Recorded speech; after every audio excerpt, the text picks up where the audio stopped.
Okay, if causality works in the universe, and it works in logic, and it works between physical and non-physical things in our own experience, why should we doubt causality from an immaterial God to a physical universe?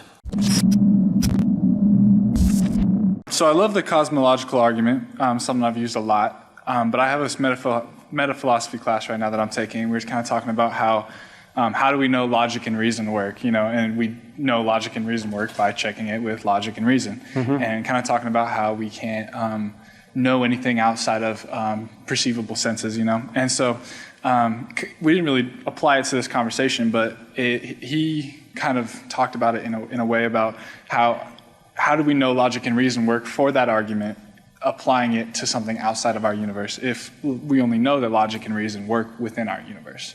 So I just, not quite, kind of like just how would you respond to that? Well, he may be, if I'm hearing this right, he's saying, how do we know the law of causality applies to the metaphysical, not just the physical? Is that what he was saying? Yeah, pretty much, yeah. Okay, so if you hit a cue ball into an 8 ball, it's going to move the 8 ball, right? And that's a physical causation right there. But how do we know that an immaterial being created a material universe? Do we have any sort of parallel in our world to say that that's what happens? Okay, I would say to that causality is not just a physical principle, it's also a metaphysical principle. Why? Because if it's not a metaphysical principle, logic wouldn't work. Think about it this way. Let's take the classic logical syllogism. All men are mortal, Socrates is a man, therefore Socrates is mortal. Notice there is no physicality between the two premises and the conclusion, yet it still goes through. Those two premises in effect cause the conclusion, and there's nothing physical going on here. Secondly, I would say our ability to think, our thoughts, even though we're using a physical brain, our thoughts are immaterial. So if I were to say to you, 2-ton pink elephant, suddenly a 2-ton pink elephant pops up in your head, but not literally. If it was, I just killed you, right?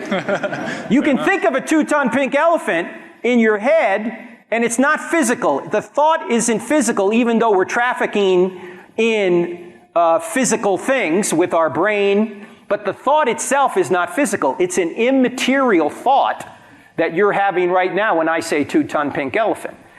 So I think causality works on physical things and metaphysical things. Here's a third example, the placebo effect. You know the placebo effect, right? People can take medicine. You got one group of people taking real medicine, another group of people taking a placebo, but they think it's the real medicine. And the placebo effect has been shown to actually help people get better if they just think they're getting the good medicine, right? Now, is it the same as getting the medicine itself? No, but they still get some degree better. Here's an instance where a thought affects the body, right?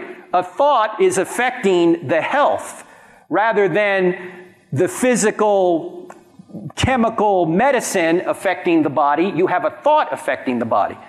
And right now, when I say to myself, raise my right hand, that immaterial thought is causing a physical reaction in my physical body. And if causality wasn't metaphysical, I couldn't even do that. I guess that was a pretty good response, but part of the conversation we had was that only works within our perceptions of reality. And we don't know what is outside of our perceptions. And I guess that's kind of more the line of questioning I was asking. Okay, if causality works in the universe, and it works in logic, and it works between physical and non-physical things in our own experience, why should we doubt causality from an immaterial God to a physical universe? What possible reason would we give to say, I'm not going to go with the odds-on favorite. I'm going to say, no, we just don't know. No, I think the odds-on favorite is an immaterial mind can create a physical universe, just like our immaterial mind can do things to our physicality right here. It's basically saying it's a smart inductive leap in a way. Yes, well, do we know for sure? Yeah. Well, no, we know very few things for sure, but the odds-on favorite is, yeah, if If cause and effect works physically and metaphysically in this universe, why would we expect it not to work from God to this universe? It seems to me there's something else going on here. There's some sort of resistance that this person might have towards saying God exists. Probably. Yeah. Well, thank you very much. All Appreciate right. it. Thank you. Thanks, Riley.